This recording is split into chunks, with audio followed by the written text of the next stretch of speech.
Hello. During the Great Patriotic War, in the very thick of the fighting, within the ranks of the renowned 1st Guards Tank Army, many outstanding soldiers fought shoulder to shoulder against the enemy. Their heroic deeds still evoke sincere admiration and deep respect to this day. Among the many brave fighters such as Berda, Bochkvosky, Storozhenko, and others whose names are forever inscribed in history, the figure of the scout, Vladimir Nikolaevich Podgorbunsky, stands out. His courage, ingenuity, and incredible luck amazed not only his comrades but also the high command.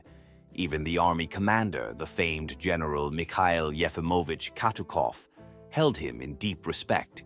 He addressed Podgorbunsky not with the usual orders, but with respectful requests to carry out this or that task, often bordering on the impossible. And Vladimir Nikolaevich, as a rule, not only fulfilled these requests, but exceeded all conceivable expectations, demonstrating miracles of military cunning and bravery.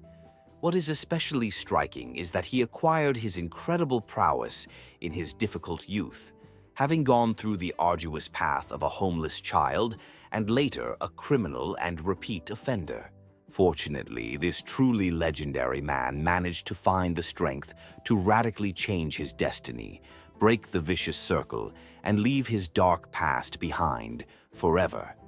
In just a year and a half of selfless service in the ranks of the 1st Guards Tank Army, Vladimir Nikolaevich Podgorbunsky earned the high title of Hero of the Soviet Union, becoming a Cavalier of 6 orders and earning the honorary nickname Genius of Reconnaissance. Subscribe to our channel, like this video, to hear even more exciting and little-known stories about World War II. Learn the point of view of all sides of the conflict and deeply analyze these events.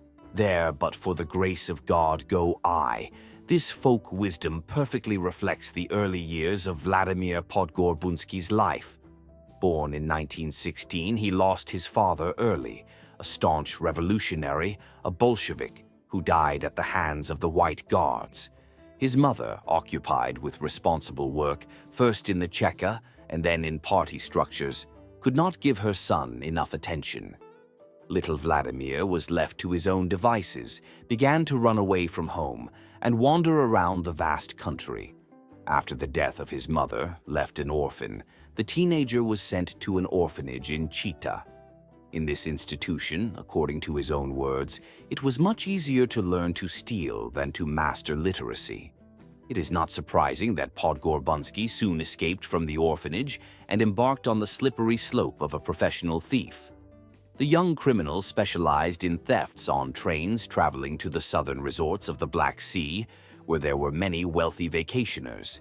He was repeatedly detained and convicted, but each time he managed to make a daring escape. By the age of 20, the total sentence imposed on Vladimir by various courts amounted to an incredible 36 years. He revealed this astonishing fact at the front to General Popel. The turning point in Podgorbunsky's fate came in 1936. His cellmate was an old Bolshevik, an experienced tankman and colonel, who managed to discern hidden potential in the young man and convinced him to abandon his criminal path. Inspired by conversations with this man, Vladimir wrote a letter to the all-Union headman, Mikhail Ivanovich Kalinin, sincerely promising to start an honest life. And surprisingly, Kalinin believed him. After his release, Podgorbunsky was drafted into the army, where he was assigned to the tank troops and became a tank driver mechanic, beginning his path to atoning for past mistakes. The path of an honest man. In February 1942, Vladimir was drafted into the ranks of the Red Army for the second time. Already in July of the same year, as a deputy platoon commander, Senior Sergeant Podgorbunsky proved himself a courageous fighter, knocking out an enemy tank with an anti-tank rifle.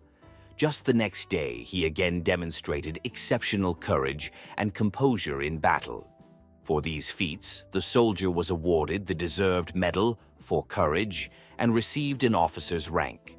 Subsequently, the former criminal not only proved his loyalty to the motherland, but also joined the ranks of the Communist Party, was elected Komsomol organizer of the battalion, and in December 1942 was appointed Deputy Company Commander for Political Affairs.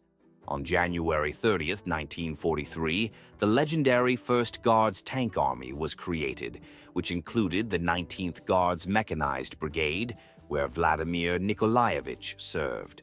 On the eve of the Grand Kursk battle, Senior Lieutenant Podgorbunsky personally appealed to the command with a request for transfer to reconnaissance.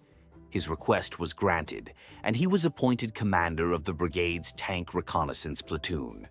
The platoon received 3 T-34 tanks and 3 anti-tank guns.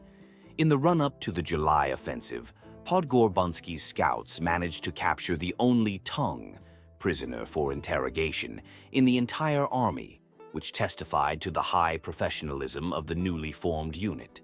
On August 10th, the platoon commander demonstrated not only reconnaissance skills, but also personal courage, overpowering 6 German soldiers in hand-to-hand combat.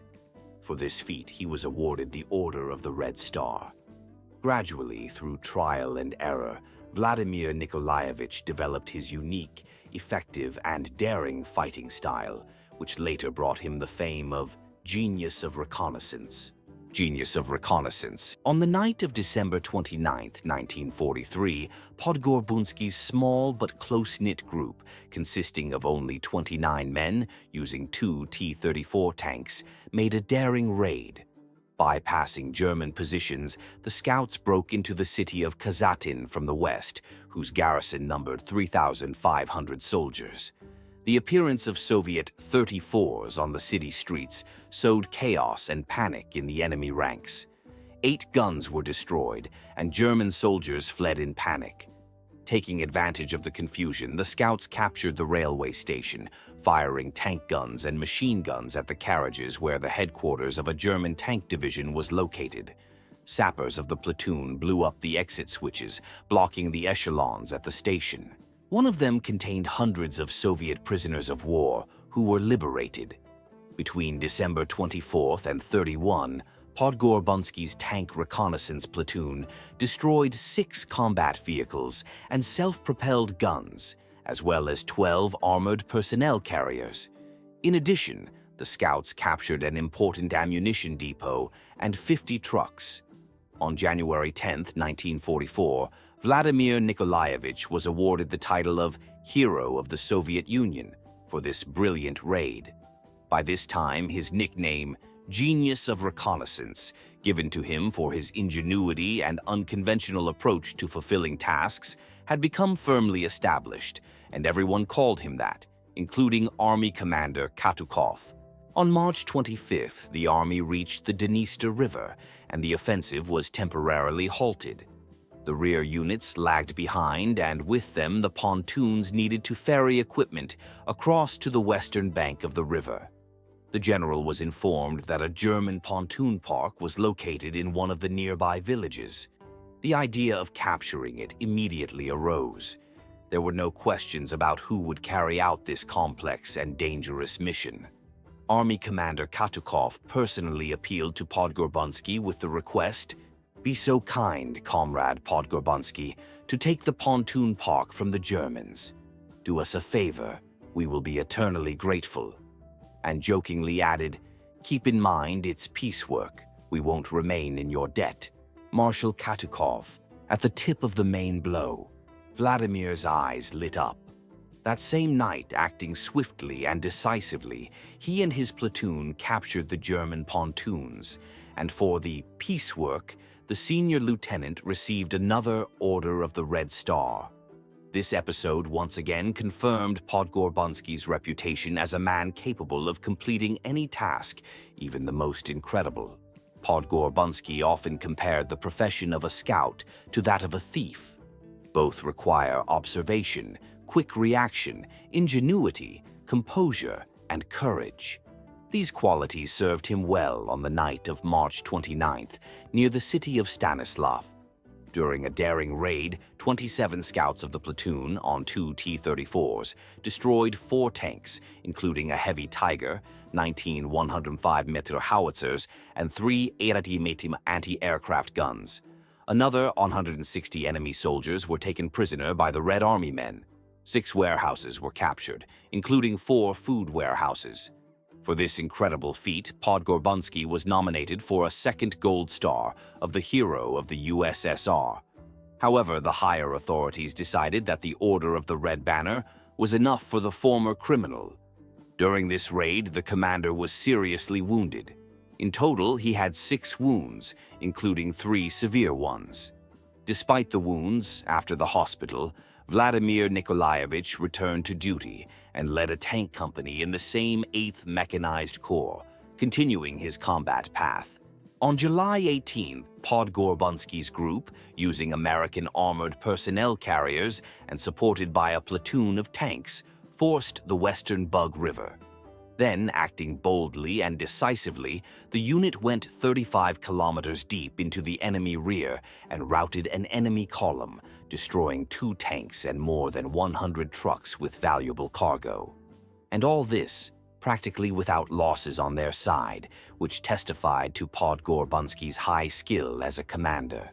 Conclusion: at the end of July 1944, Podgorbunsky's company was one of the first to overcome the Vistula water barrier and landed on the Sandomierz bridgehead, which subsequently became the arena of fierce battles and acquired legendary fame. For a day, until the approach of the main forces, the company heroically held key positions, repelling enemy attacks. On August 9th, Vladimir Nikolaevich received a severe concussion, as a result of which he lost his hearing and began to stutter. Doctors insisted on his discharge, but iron will and devotion to duty did not allow him to leave the front. The company commander, supported by his loyal comrades, escaped from the front-line medical battalion to continue fighting for the motherland. Unfortunately, this story has a tragic ending. On August 19th, Captain Podgorbunsky was killed in action. He was wounded in the leg, and during the evacuation to the hospital, the armored personnel carrier in which he was being transported was ambushed. A fierce battle ensued. Vladimir Nikolaevich fought to his last breath. For his exploits in July 1944, he was awarded 2 Orders of the Patriotic War, First Class. In total, 6 orders shone on his chest, a testament to his courage, bravery, and selfless service to the motherland. The all-Union headman, Mikhail Ivanovich Kalinin, was not mistaken in believing in the man who managed to overcome the most difficult life trials and become a true hero. Goodbye. We were glad to see you on our channel. Don't forget to leave comments, like, and subscribe to the channel so you don't miss new exciting stories.